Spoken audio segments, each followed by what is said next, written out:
రాజా సాహెబ్ ఏమైందిడా?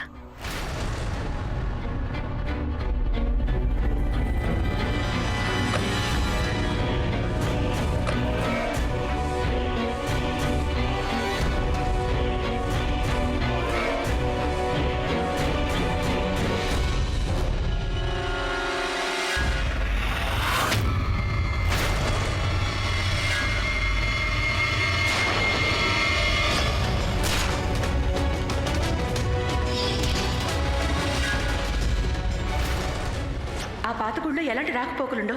గుళ్ళో భక్తులున్నా లేకపోయినా ఇద్దరు మాత్రం తప్పకుండా ఉంటారు. ఒకరు భగవంతుడు, రెండవది పూజారి. ఆ రోజు ఆ కొండ మీద ఏం జరిగిందో మనకు ఆ పూజారి మాత్రమే చెప్పగలడు.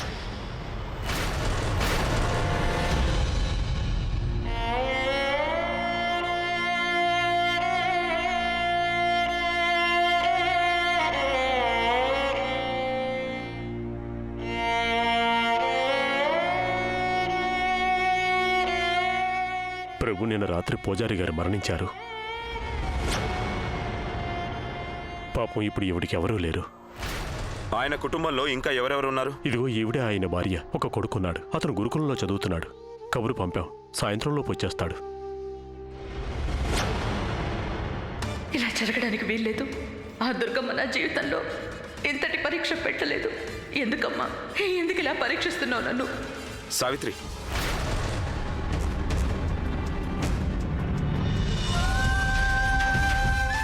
అన్ని దారులు మూసేయాలనుకున్నప్పుడు ఇక దారి చూపించాల్సిన అవసరం ఏముందమ్మా? ఇప్పుడు నేను నిర్దోషిని అనడానికి రుజువు ఎక్కడి నుంచి తీసుకురాను? ఆ పూజారి గారు ఒక్కరే ఆ రోజు కొండ మీద ఏం జరిగిందో చెప్పగలిగేవారు. మమ్మల్ని ఎవరు చంపాలని ప్రయత్నించారు? ఆగు సావిత్రి.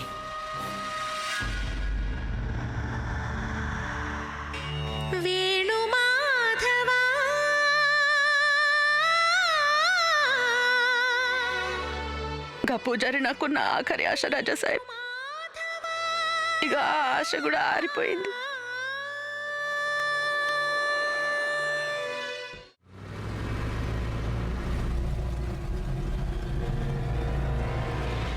పూజారి రామవతారే ఏడుంటాడు? ఎవరికి తెలుసు? ఆయనకి పిల్ల జల్ల ఎవరూ లేరు. భార్యను తీసుకుని వెళ్ళిపోయారు. ఆ ఊర్లో కలిసిన ఆవిడ నాతో అబద్ధం ఎందుకు చెప్తుంది? ఇదంతా ఎలా జరిగింది? ప్రభు, నిన్న రాత్రి పూజారి గారు మరణించారు. ఆయన కుటుంబంలో ఇంకా ఎవరెవరు ఉన్నారు? ఇదిగో ఈవిడే ఆయన భార్య. ఒక కొడుకున్నాడు. అతను గురుకులంలో చదువుతున్నాడు. కబురు పంపాం, సాయంత్రంలోపు వచ్చేస్తాడు. తండ్రి చితికి కొరివి పెట్టేది కొడుకే కదా. మరి కొడుకు సాయంత్రానికి వస్తాడంటే మరి అంతిమ సంస్కారం కొడుకు లేకుండా ఎలా చేస్తారు? నాకేం అర్థం కావడం లేదు. రాజా సాహెబ్, ఉన్న కాడనే బండి ఆపు. రాజా సాహెబ్, బండి ఆపు. రాజా సాహెబ్, నేను మళ్ళీ వెనక్కి పోవాలి. ఇంతకీ ఏమైంది సావిత్రి? అక్కడికి వెళ్ళి ఏం చేస్తావు నువ్వు? ఎక్కడికి వెళ్తున్నావు? రాజా సాహెబ్, మనల్ని ఎవరో మోసం చేయాలని చూస్తున్నారు. నువ్వు ఇంకేమన్నా చెప్పాలా? ఇంకేమన్నా అబద్ధం చెప్పాలనుకుంటే చెప్పేయి. నేను చూడాలనుకుంటున్నాను నన్ను మోసం చేయడానికి నువ్వు ఎంత నీచానికి దిగజారగలవు అని. ఎందుకు ఆలియా, ఎందుకు నువ్వు ఇలా చేసావు? నీకు తెలుసు కదా, నానమ్మ తర్వాత నీ ఒక్కదానిని కదా నేను పూర్తిగా నమ్మేది.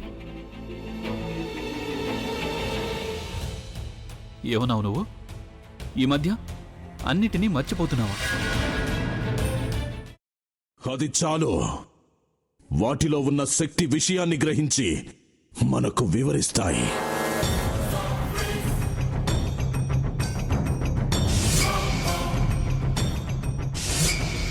ఎవరు ఆ దండ విప్పొద్దు, గది తలుపులు తెరవద్దు.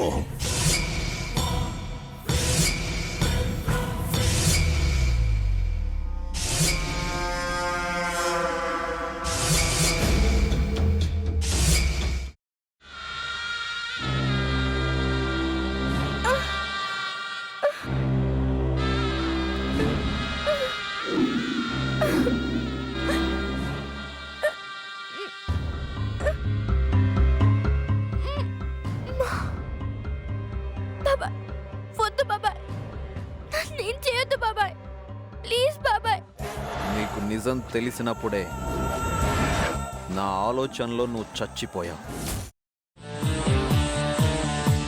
అబ్బా ప్లీజ్ కొంచెం తినండి ప్లీజ్.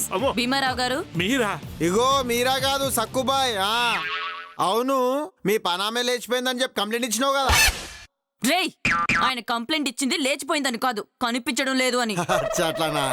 సరే మేడం. ఇడియట్. ఆ వంట మనిషి పేరేంటన్నారు? రత్తాలు మేడం. ఏం పెద్ద మంచి, నీ వంట మంచిని కూడా మేడం అని పిలుస్తావా? రేయ్ హాఫ్ బ్రెయిన్,